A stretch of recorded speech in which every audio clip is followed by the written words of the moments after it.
നമ്മൾ ഓരോരുത്തരും ഈ സൃഷ്ടി നാടകത്തിൽ പാർട്ടഭിനയിക്കാൻ വന്നവരാണ്.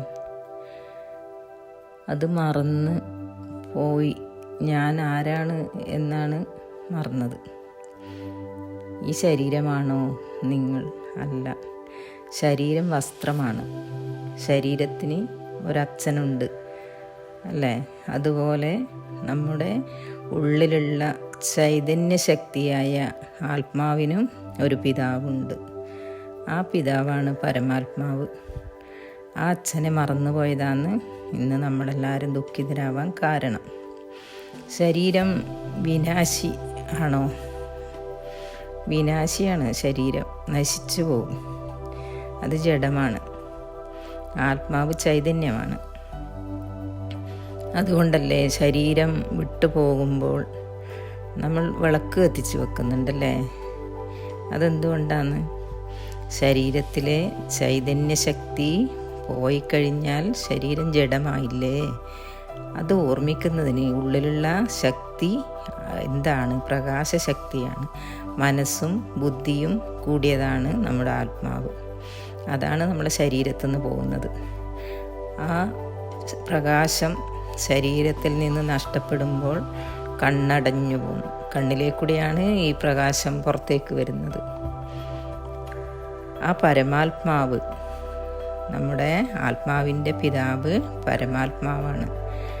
ആ അച്ഛനെ മറന്നുപോയി.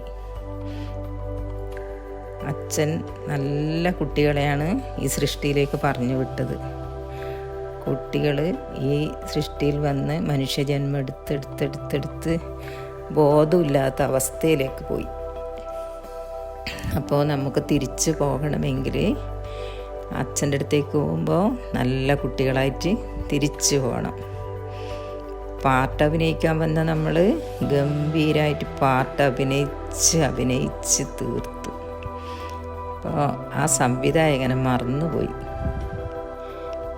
അല്ലേ? നമ്മൾ അഭിനയിച്ച് കഴിയുമ്പോൾ നല്ല നടനായാലും നെഗറ്റീവ് കഥാപാത്രമായാലും അവർക്ക് അവാർഡ് കൊടുക്കുന്നുണ്ട്. പക്ഷേ അതിൻ്റെ സംവിധായകനെ പെട്ടെന്ന് മനസ്സിലാവില്ല. സിനിമ കണ്ടുകൊണ്ടിരിക്കുമ്പോൾ നമ്മൾ ഈ നായകന്മാരെയാ നോക്കുക, സംവിധായകനെയല്ലല്ലോ പെട്ടെന്ന് കാണുന്നത്. ഇവരെയല്ലേ മനസ്സിലേക്ക് വരുന്നത്. അതുപോലെ ഈ ഭൂമിയിൽ ജന്മെടുത്ത് വന്ന ഓരോ ആത്മാക്കളും വന്ന വഴി മറന്നുപോയി. ഈ വസ്ത്രമാകുന്ന ശരീരം ഇവിടെ വെച്ചിട്ട് വേണം നമ്മൾ തിരിച്ചു പോകാൻ. ഈ പാർട്ട് കഴിഞ്ഞ് വേറൊരു സ്റ്റേജിൽ പാർട്ട് അഭിനയിക്കാൻ വേണ്ടി പോകേണ്ടവരാന്ന് നമ്മൾ ഓരോരുത്തരും. അതാർക്കും ഓർമ്മയില്ല. ഈ ശരീരമാണ് ഞാൻ എന്ന് കരുതിയാണ് എല്ലാവരും അഹങ്കാരത്തിൽ ജീവിക്കുന്നത്. അതിനാണ് ദേഹബോധം എന്ന് പറയുന്നത്. അമ്പലത്തിൽ കയറുമ്പം പറയുന്നില്ലേ, ഷർട്ടൂരി വെച്ചിട്ട് വേണം ഉള്ളിൽ കയറാൻ. അപ്പോൾ ആത്മബോധത്തിലേക്ക് പോകണമെങ്കിൽ ഈ ശരീരമാകുന്ന ദേഹബോധത്തെ നമ്മൾ മറന്നിട്ട് വേണം ആത്മാവിനെ ഓർമ്മിക്കാൻ. അപ്പോൾ ആത്മാവിൻ്റെ പിതാവായ പരമാത്മാവിനെ ഓർമ്മ വരും. പരമാത്മാവിനെ വിളിക്കുന്നതെന്താ? സത്യം ശിവം സുന്ദരം എന്ന് നമ്മൾ പറയുന്നുണ്ടല്ലേ. സത്യമാണ് പരമാത്മാവ്, അത് ശിവനാണ്, മംഗളകാരിയാണ്. അതുപോലെ ആ അച്ഛൻ്റെ കുട്ടികളാണ് നമ്മളും. അപ്പോൾ അച്ഛനെ പോലെ ശക്തിയില്ലെങ്കിലും അച്ഛൻ്റെ അടുത്ത് നിന്ന് വന്ന കുട്ടികൾക്ക് 16 കല സമ്പൂർണന്മാരായ ദേവതകളാവാൻ പറ്റും. പറയുന്നില്ലേ കൃഷ്ണനെ പറയുന്നത് സമ്പൂർണമായ ഇതെന്നല്ല പറയുന്നത്, 16 കലാസമ്പൂർണ്ണ എന്നാണ് പറയുന്നത്. അച്ഛൻ കലാതീതനാണ്, കലക്കും അപ്പുറമാണ്. അച്ഛൻ്റെ കല എത്രയാണെന്ന് പറയാൻ പറ്റൂല.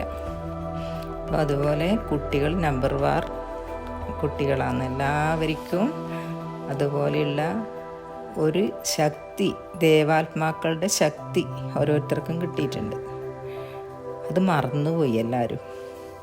ദേഹബോധത്തിലാണ് ഇപ്പോൾ എല്ലാവരും ഓടിക്കൊണ്ടിരിക്കുന്നത്. അത് മറന്ന് പരമാത്മാവായ അച്ഛനെ ഓർമ്മിക്കുക. അതുകൊണ്ടാണ് പറയുന്നത് അല്ലാഹു യഹോവ ശിവപിത പല പേരിലും പൊരുളൊന്നല്ലോ. ശിവൻ എന്ന് വിളിച്ചാലും അല്ലാഹു എന്ന് വിളിച്ചാലും എല്ലാം ഒരാളെ തന്നെയാണ് നമ്മൾ വിളിക്കുന്നത്. അതാണ് നമ്മളെല്ലാവരും ഓർമ്മിക്കേണ്ടത്.